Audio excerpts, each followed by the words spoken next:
How you doing, everybody?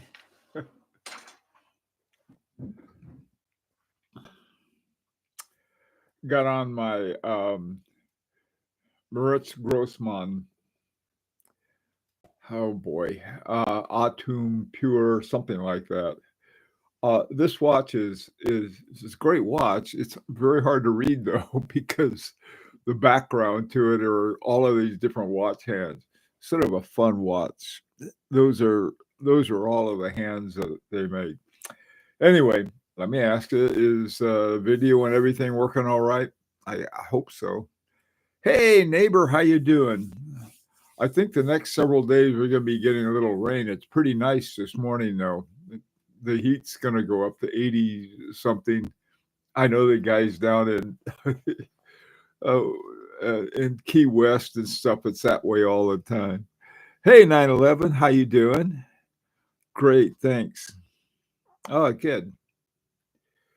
Well, today I what I was thinking of is that what I want to look at.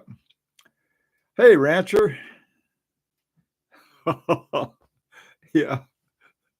Oh, you get to keep both eyes on something, rancher. Hi, Dominic.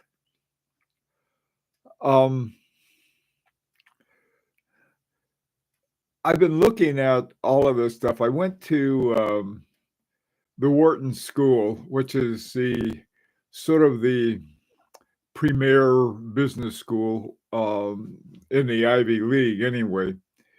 And I was reading about tariffs and as an idea, and apparently they don't like it one little bit. The summary is that they tend to reduce gross domestic product, they increase inflation, and they raise prices for consumers. Okay, now it's probably going to happen, and we're in for it. But what I was going to look at, I thought, well, let's take a look and see, let's find the upside of that. I'm not sure what they're going to be. I have a feeling for the Canadians, South Americans, Europeans, Africans, India, and a lot of other places that aren't involved in this tariffing. It's going to be pretty good because you're taking out, or at least you're reducing, a large number of consumers. And once you do that, you have fewer consumers and your price will go down. So anyway, that's one possible, especially a lot of the watches, the ones at least I have on the pre-owned market, they come from China, from dealers in Hong Kong and other Asian places.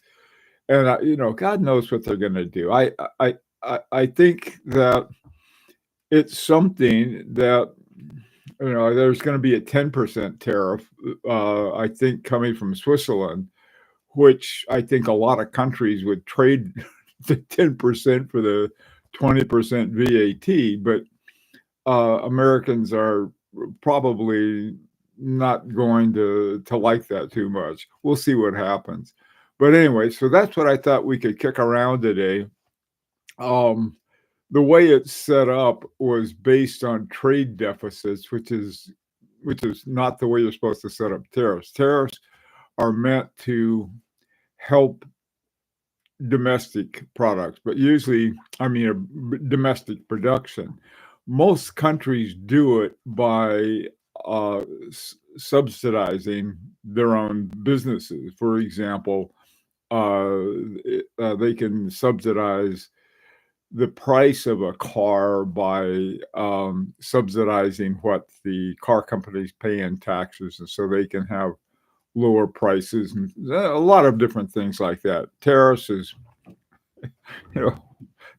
sort of back to the 19th century kind of thing.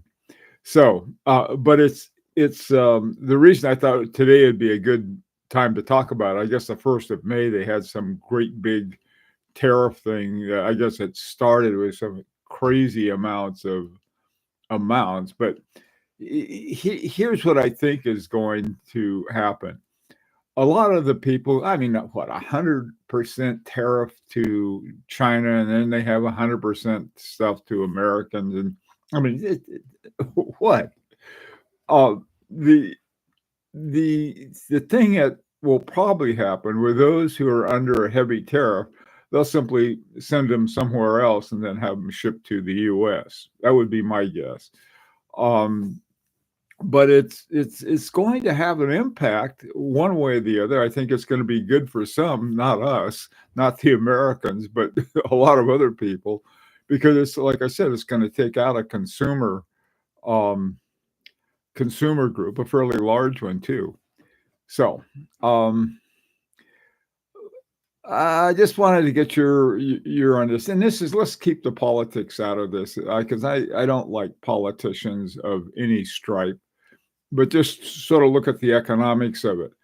My background in economics isn't anything to brag about. I took a course that MIT had, and the I become well instructed on why they call it the dismal science. The math that economists use is pretty simple math, really.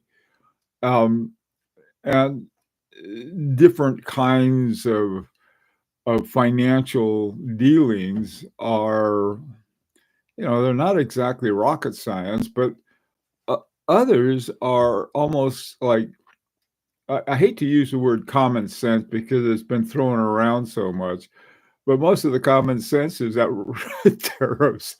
tariffs are shooting yourself in the foot. So anyway, so let's get your, um, you know, what's going on. I'm all for supporting, local businesses and so forth, and I do. And but on the other hand, I also like stuff. I like Swiss watches. I like them better. I mean, the we really don't have much of a watch business, but the United States produces the most popular watch in the world. The Apple Watch, that thing is outselling anything I think the Swiss have, and I think there's another one from Asia that also a big selling one. But they're no longer the mechanical watches. They're sort of I don't know. We have our own archaic desires and so forth, and of course, my opinion is we shouldn't be affected by tariffs, but we'll see what happens. Okay. Um, the slipshod or erratic method of how the tariffs are being applied will also make it difficult to predict. Oh yeah, there's with everything, right? They had the idea, well, they're going to cut down on the bureaucracy. First of all, I don't think they have a clue what a bureaucracy is. Second of all, they some of the things, these poor coal miners in West Virginia were complaining. I mean, I think the whole state voted for for the current administration, and they said, well, they took out the thing that they had helping us with black lung disease. And I think Rancher's right the way they went about it. I'm all for getting rid of waste. Believe me, I think getting rid of any kind of excessive expenses, and that's not a bad thing. But inefficiency, I don't think you can get rid of inefficiency by people who are massively inefficient themselves. But anyway, that's another story. Let's see what you guys have to say. The dollar is diminishing in value. Yeah, I've seen that. We had with Larique, we paid off a whole bunch of our bills because the dollar was, going down the toilet so quickly. We figured, well, we better do it now before there's a problem. Yeah, that's one problem. That's one of the great effects of this. We're going to end up paying more. That 10% tariff, if they think that the Swiss are going to pay it, they're crazy. they're going to add it on to the costs that we have. Plus, the dollar has been going down and down and down. I don't know how I don't know how long that's going to last. I think again going back to Rancher's point, it's so erratic that it's very hard. The stock market is making these huge jumps up and down. And the worst thing for any economy, an economist will tell you this, is not so much whether the stock market is up or down, but it's the instability. When you get instability, you get all kinds of problems. Okay, 3 p.m. topic. What will be the effect of tariffs on the price of berets? That is, well, that would be 3 p.m. in Oklahoma, 4 p.m. with everyone else. Rancher. That's something I've been concerned about. The whole array. I'm going to start promoting domestic beret making. Rolex and Omega are up steadily. That's good.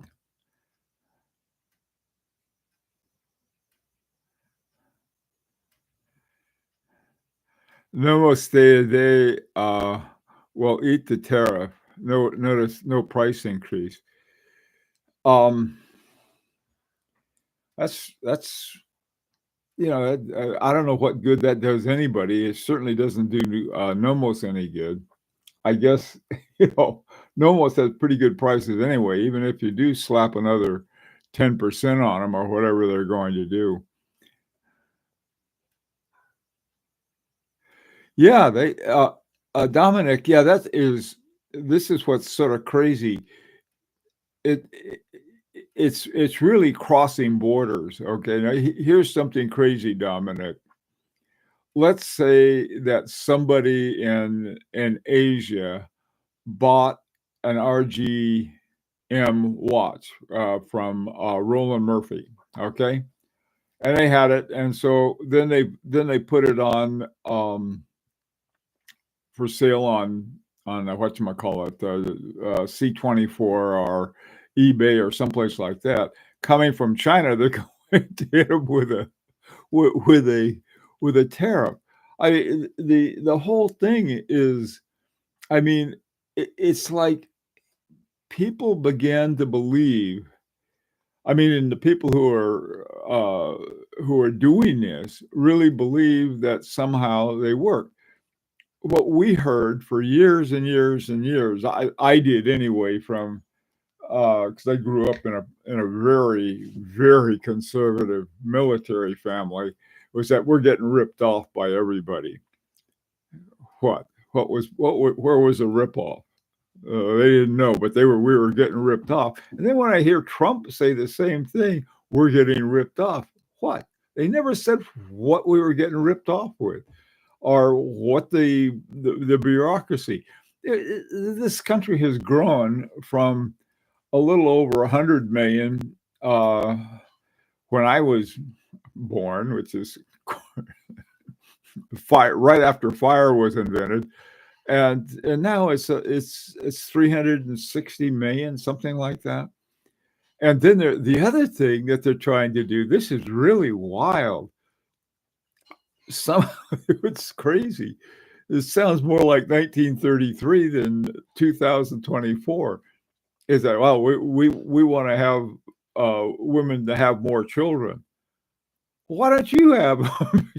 Scott? It's just a really, really wild. And I don't know if anyone's, I mean, especially women say, oh, that's a good idea. I'm going to give up my job and I'm going to go out and be a baby maker.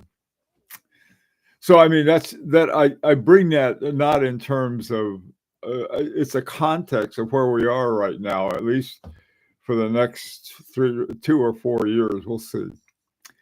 Okay, so let's talk about this. Dominic's point's, I think, a good one about, like, hey, it affects everything, but I don't think, because we now have a tariff, that any Americans are going to say, haha, here's my opportunity. I'm going to go out and make a top quality watch. and I'm going to be able to sell it for more because the other guys have to pay a tariff on it. That's not going to happen. I don't. I mean, like, I think Murphy is going to be making his watches. I don't think anybody else is who are making really top quality watches in the U.S. are gonna it's going to change anything. The one of the things I think is important in all kinds of trade is relationships. They've been destroying relationships, just wrecking one after another. Our biggest trading partners are Canada and Mexico. What did they got? Oh my God! We're going to take over. Just crazy. So I mean, all of these things are going to affect it. The other thing is, if this lasts, the whole 4 years, if there isn't a new Congress that comes in and economically can put a stop to a lot of this stuff, I don't know what effect it's going to have after 4 years. How they're going to sort of rewrite the boat, so to speak. But it'll be interesting. I mean, like the Chinese blessing and curse, may you live in interesting times. Boy, we got it.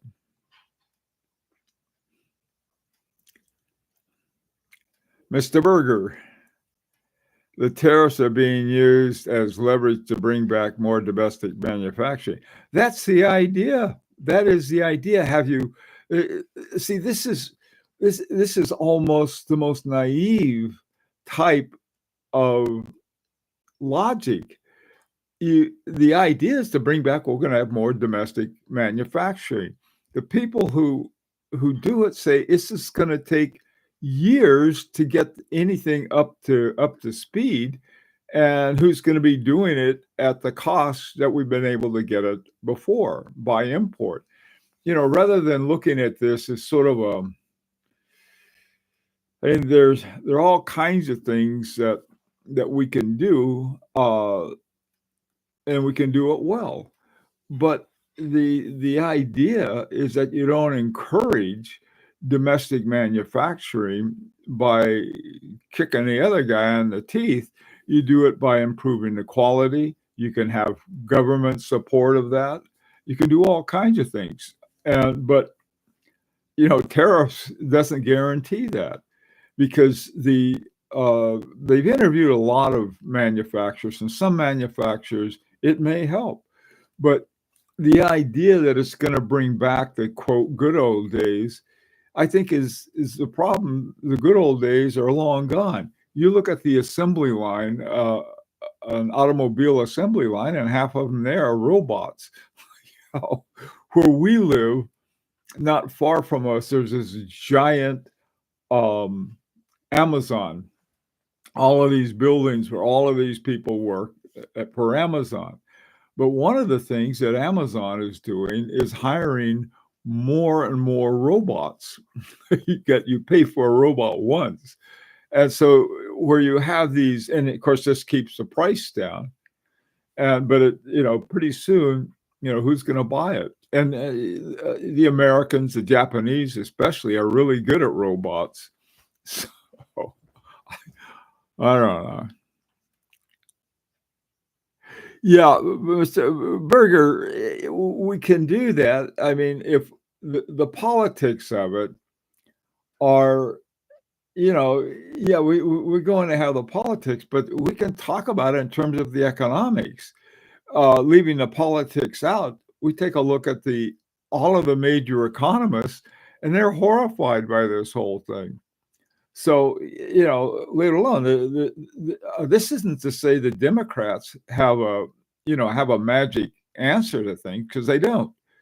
But rather just looking at, we're going to have a quick fix by tariffs is not only naive, it's ruinous according to economics. So, or to the economists, and like I said, it's somewhat the dismal science to begin with. But they have, for world businesses, they have a far more sophisticated economics than they have the whole idea that you'll be able to make things good again by making the other guy pay more. So you say, oh, well, I'm going to start making my own stuff. I'm going to make all of these toys for the same price that they were getting them from, let's say, from China or someplace else, where there's a whole different economic thing. That's one thing I did learn in my MIT economics course.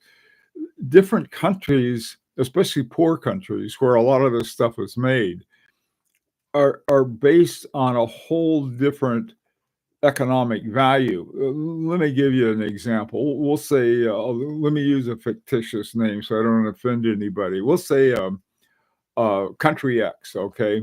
Country X is making uh, the Americans or Europeans or somebody else goes over there, sets up a factory, okay? They set up the factory, and the people go to work there. Now, if you go to Country X and you want to buy, let's say, a banana. The other day I was in Whole Food. Bananas were like, I think, 59 cents a pound. So if I want a pound of bananas, I spend 59 cents. On the other hand, in Country X, a pound of bananas is 10 cents. All right. So there's a term for it. And unfortunately, along with a lot of the rest of my economics course, I don't remember what it was, but you're not dealing with parity. And especially it's not a simple matter of, if we buy more from you, or that we're going to do something, that we're going to have this industry, or have one that works financially. See, the reason that so much of our industries went out of the country is that the people who were the industrialists, they wanted cheaper labor, and they go to it. Now we're sort of divvying that up to different regions of the country. Certain regions of this country, like the South, Mississippi, Alabama, they have far lower, Louisiana, far lower wages. And so I think Mercedes-Benz said, well, we're going to open up something there so we can have the same, we can get around the tariff. Who's going to be making most of the money? The CEO at Mercedes-Benz, not Joe Blow, who lives in Mississippi. A lot of these things, like I said, this is economists are all pulling their hair out, including Republicans. So this is why I say it's not just a, well,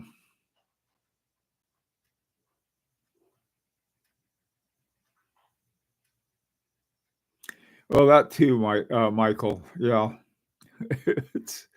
Hey, Ed, how you doing? Basic plan is to revert to status quo from 1900. Yeah, and 1900 isn't here anymore. Hey, guys, it's sort of like people talk about, having been around for a lot more time than a lot of people. They were talking about the good old days. The good old days weren't that good. For example, that when I was a kid, we wanted to call our grandparents, okay? They lived in Santa Barbara and we were in Arizona or someplace.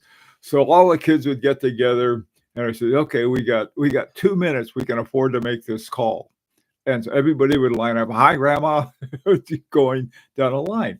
This is because AT&T had a monopoly at that time.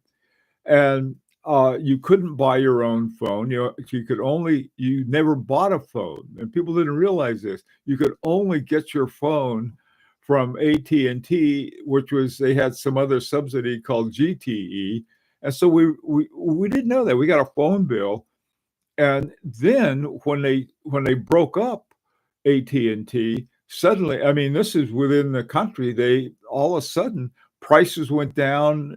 Now, my God, I think a lot of us have had an international video chat. I do all the time with Switzerland over, dealing with different things, and other people I got a call from a guy in China, and he said, well, he wanted to talk face to face. He wanted to see if I was who I said I was, which I thought was sort of funny.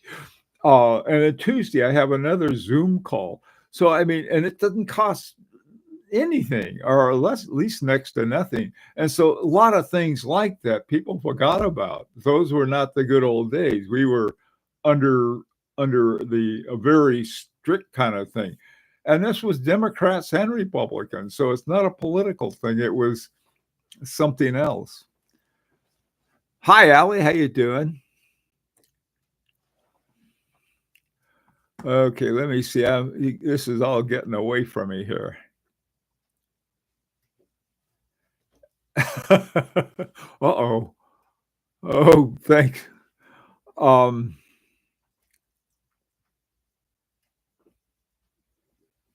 no. Yeah, what happened, Allie?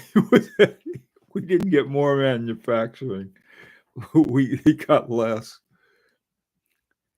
Even if you increase US manufacturing, as long as they don't employ a lot of people, like using AI and robots, that is this is yeah, this is the whole thing. I mean, and not only the US, this is true in all over the world. Um, I don't know. Is that we're in for something. AI has begun to take the effect as a in some ways that aren't good. For example, if you use AI and say, "What's the best watch in the world?" they'll probably come up with something like a Rolex. And watch collectors will say, well, see, look how dumb AI is. AI will make a lot of other people dumb in the same way. So it's like it's interesting. On the other hand, there's a lot of quick information you can get from AI. Um, One of the funniest things, I was looking at a watch the other day, which I do every day, and I'm always wondering what kind of movement do they have because they lie through their teeth about their movements and don't put one down. I mean, how many times when you're thinking of buying a watch is what's the movement? It's automatic. It's the only thing they got. And so what does that mean? An automatic movement could be a really good movement by someone like Agenor or Moritz Grossman, someone like that, or it could be a cheap one that was sort of a low grade ETA or Solida or Myota. It, so you go out and you ask about it. And what I found out, the AI had it wrong a lot of times on that. So we're in interesting times.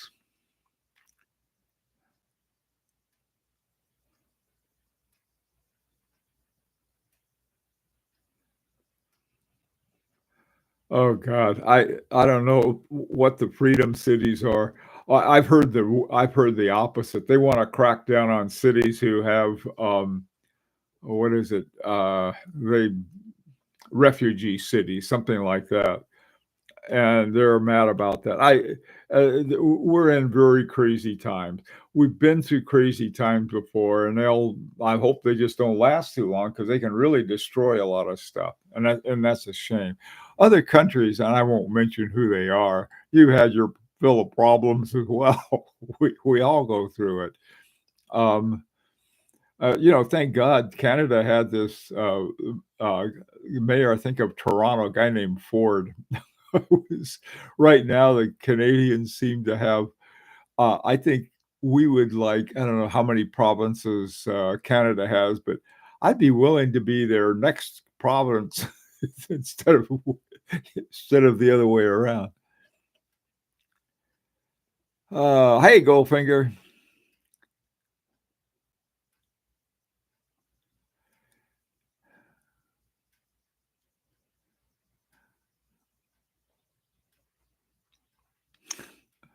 Hey, 911 Euro. Bringing back jobs here. Okay, but nobody is talking about the extremely lacking workforce. Reported 8 million working age men choosing not to work. I don't know who's choosing not to work. They got I you know,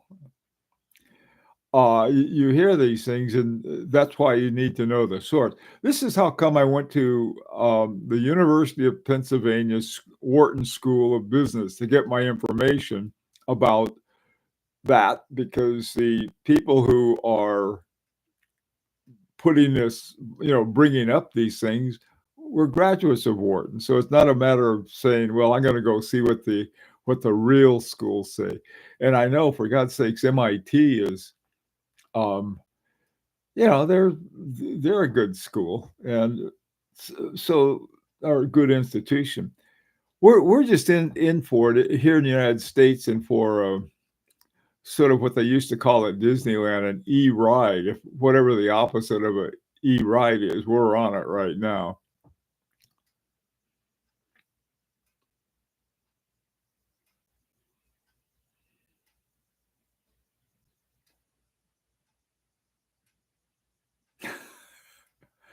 Hey, see.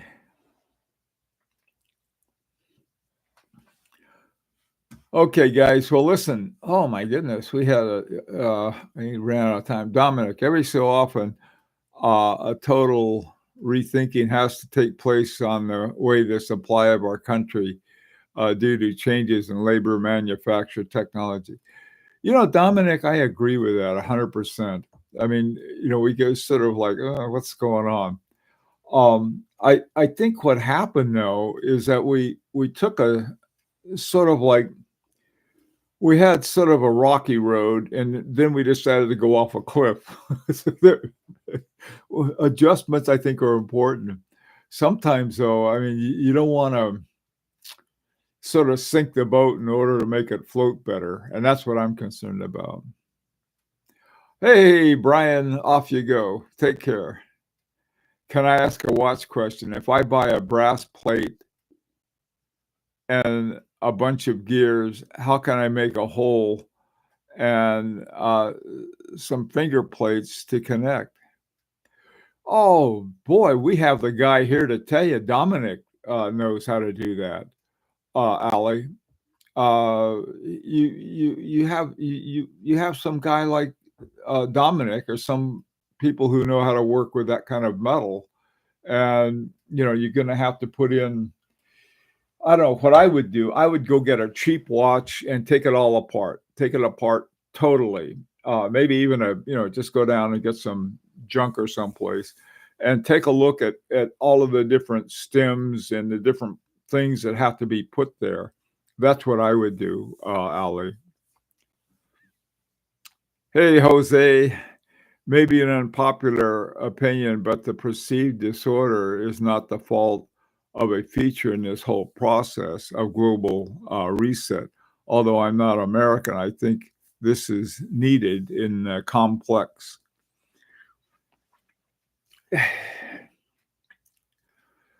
Um,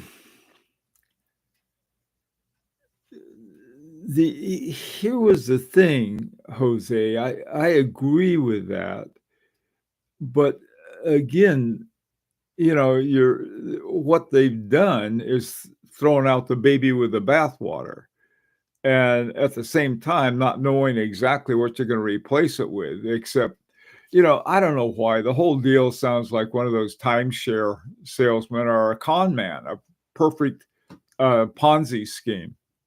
Back in my time as a criminologist, we did a lot of stuff with white collar crime, and the way it worked was like, oh, you know, we're gonna pay you later, but you've got to be patient now, and that can be true in some things, but in others, it's simply a scam. And I think that's what we've got going right now, because at least according to economists, they're saying, listen, we're in for big trouble. And yes, we are. But anyway, as watch collectors, I still see some, when you have a depression, certain things can hold you through it, and watches may be one of them. We become sort of another inflation-proof commodity. Who knows? Yeah, I know. Trump was a graduate of Wharton. Wasn't he paying attention? Oh, yeah, all of those things, Rancher. Okay, no, Jose, we haven't started the real pain yet.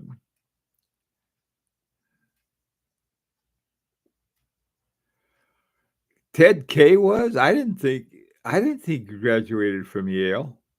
I know that, a lot of these institutions have some, Yale included, some nut jobs. Um, well, anyway,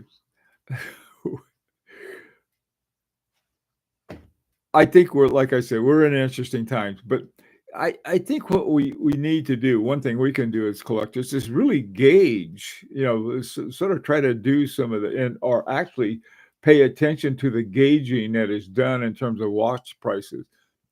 Most of you, I'm sure, are familiar with a thing called Every Watch. And Every Watch will give you a nice sort of overview of where things are going and things going up and down. Yeah, Dominic, you're right. Factories were replaced with Amazon war. Same with malls, the entire malls. This was, when Bezos started Amazon, I thought this is a great idea, but he kept saying, well, they haven't made a profit yet. And I was thinking, well, how do you run a business and not make a profit? Well, he was ahead of the curve. You know, the this is one of the things that may happen before the internet really hit. Uh, Tower Records, Barnes and Noble, and these big, um,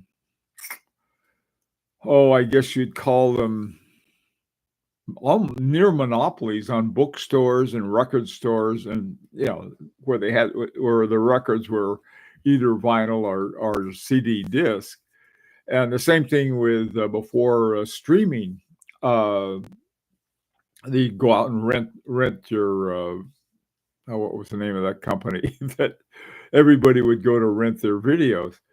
Well, they're all gone now because of streaming, and I think that you have something that's not what we used to have.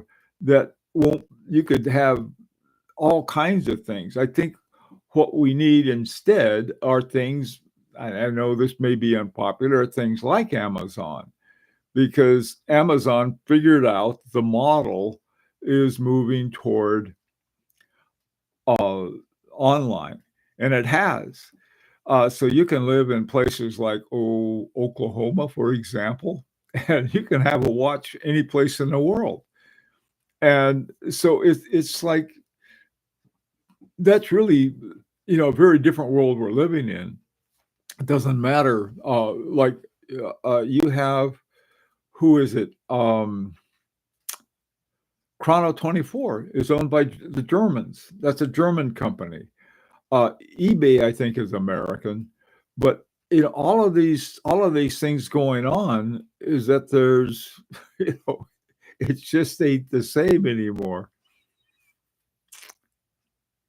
Hey, Jeff, one thing for sure, if there's going to be benefits to all of this on the thread, we'll be dead long before. I hope not. I may be, but I hope not for the rest of you. I think we'll continue to see many more limited editions instead of production models. Yeah, that's maybe Larique will be the model. Who knows? We'll take it up. Hey, Washington Blockbuster. That's who I was trying to remember. How soon they're gone. Okay, guys. Again, sorry for going way over my allotted time and trying to stay out of trouble. Take care. At 4:00, we'll have something that will be non-economic, non-political, and we'll talk about the values. How does that sound? What are the essence of values in mechanical watches? See if we can do that. Take care.